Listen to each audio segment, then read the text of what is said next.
Hello বন্ধুরা, আসসালামু আলাইকুম। আজকে চলে আসলাম ইলিশের নদী পদ্মার পাড়ে। চলুন আপনাদেরকে একটু দেখানোর চেষ্টা করি ইলিশ কোথায় আহরণ করা হয়, কিভাবে কোথায় পাওয়া যায় এবং কি পদ্মা নদীর কোন অংশে আমি আছি আপনাদেরকে একটু দেখানোর চেষ্টা করতেছি।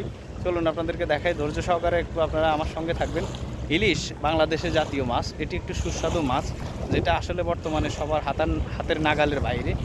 তো আসলে ব্যাপার হচ্ছে কি, ইলিশ বাংলাদেশের অনেক অংশে পাওয়া যায়, যেমন চট্টগ্রাম অংশে পাওয়া যায়, নোয়াখালী অংশে পাওয়া যায়। আর হচ্ছে পদ্মাতে পদ্মার ইলিশটা হচ্ছে আপনার খুব সুস্বাদু এবং কি খুব ভালো, কারণ হচ্ছে পদ্মা মিঠা নদী, মিঠা পানির নদী, যার কারণে পদ্মাতে ইলিশ খুব ভালো মানের ইলিশ পাওয়া যায়, যেটা শুধু বাংলাদেশে না, সারা পৃথিবীতে যত ইলিশ উৎপাদন হয় তার 70% এই বাংলাদেশে পদ্মা নদীতে পাওয়া যায়। তো এই জায়গার ইলিশ আসলে খুব সুস্বাদু, বিদেশেও রপ্তানি হয়। আমরা দেশের মানুষ হয়তো তেমন একটা এখন আর পাই না, কারণ হচ্ছে কি এটা বিলাসী পণ্য হয়ে গেছে, যার কারণে যাই গরিবরা অনেক সময় এটা খেতে পারে না। যেমন বড় আকারের ইলিশ আমরা খেতে পারি না অনেকেই, আমিও খেতে পারি না, কারণ ইলিশের প্রচুর দাম, একটা বড় ইলিশের অনেক দাম।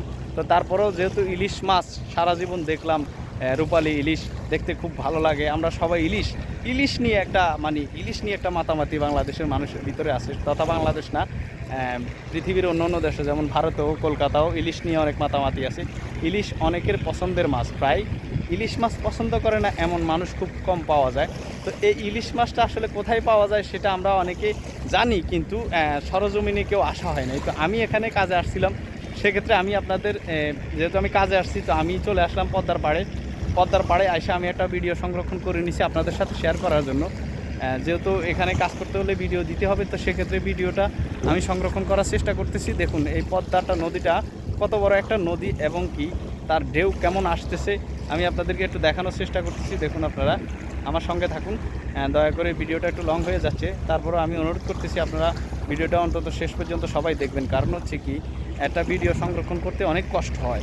এই পদ্মার পাড়ে আসছি আমি, অনেক কষ্ট করি। আমি যেখানে আসছি সেখান থেকে আমি স্যারের বলছি যে আমি একটু পদ্মার পাড়ে যাবো। স্যার তারপরও প্রথম না করছি, কারণ ওনাদের বাসা থেকে একটু দূরে। বললো তারপরে সাবধানে যেও, কারণ হচ্ছে কি তুমি এখানে অপরিচিত মানুষ। তারপরও আমি চলে আসছি ভিডিও করার জন্য, ভিডিও করে আপনাদের সাথে শেয়ার করার জন্য। আর পদ্মা নদীটা আমারও দেখার খুব শখ ছিল, যে এখানে কিভাবে ইলিশ আহরণ করে, কিভাবে ইলিশ পাওয়া যায়। তো আমার দুর্ভাগ্য, আমি সকালবেলা আসি নাই এই ঘাটে আসলে আমি সকালবেলা আসলে ইলিশ মাছ পাইতাম, নিতে পারতাম। কিন্তু বিষয়টা হচ্ছে এখন দুপুর হয়ে গেছে, আমার আস্তে আস্তে দুপুর হয়ে গেছে, যার কারণে আমি ইলিশ মাছও পাই নাই, দেখিও নাই। তবে দুই একটা নৌকা দেখছি যে ইলিশ আহরণ করতেছে, তাও মাঝ নদীতে। সেটা আমার এই সাধারণ মোবাইলের ক্যামেরা এটা দেখা যাচ্ছে না, তাই আমি আপনাদেরকে দেখানো সম্ভব হচ্ছে না। যতটুকু সম্ভব হচ্ছে আমি আপনাদেরকে দেখানোর চেষ্টা করতেছি। আপনারা অনুগ্রহ করে সাথে থাকবেন। আর যদি এই পদ্মা নদীর অপরূপ সৌন্দর্য দেখতে হয়, চলে আসুন, এখনই সময়। কারণ হচ্ছে কি, বর্ষার মৌসুমে ভরা নদীতে পানি, যৌবন ভরা নদীর দেখতে অপরূপ, একদম দেখলে আপনার মন দিল সব শান্তি হয়ে যাবে। সবাই ফ্যামিলি নিয়ে আসার চেষ্টা করবেন, যারা ফ্যামিলি নেই তারা অবশ্যই একা হইলেও আসে ঘুরে যাবেন। আমি মনে করি কক্সবাজার থেকেও ভালো লাগতেছে আমার কাছে। কক্সবাজার তো সবাই যায়, এর সৌন্দর্য দেখে, কিন্তু পদ্মা নদীর এই অংশটাতে মানুষ তেমন একটা আসে না। এখানে আসলে আপনি ইলিশ সম্বন্ধে জানতে পারবেন, নদীর বিভিন্ন মাছ পাবেন। এটা একটা আলাদা অন্যরকম একটা অনুভূতি, যেটা আসলে ভাষায় বলে বোঝানো যাচ্ছে না। তো আমি আসলে অনেক লম্বা হয়ে গেছে, আমি যেহেতু আসছি আমি আপনাদের সাথে শেয়ার করছি। আপনারাও অনুগ্রহ করে ভিডিওটা শেষ পর্যন্ত দেখবেন। এতক্ষণ কষ্ট করে সবাই সাথে থাকার জন্য ধন্যবাদ সবাইকে। আসসালামু আলাইকুম।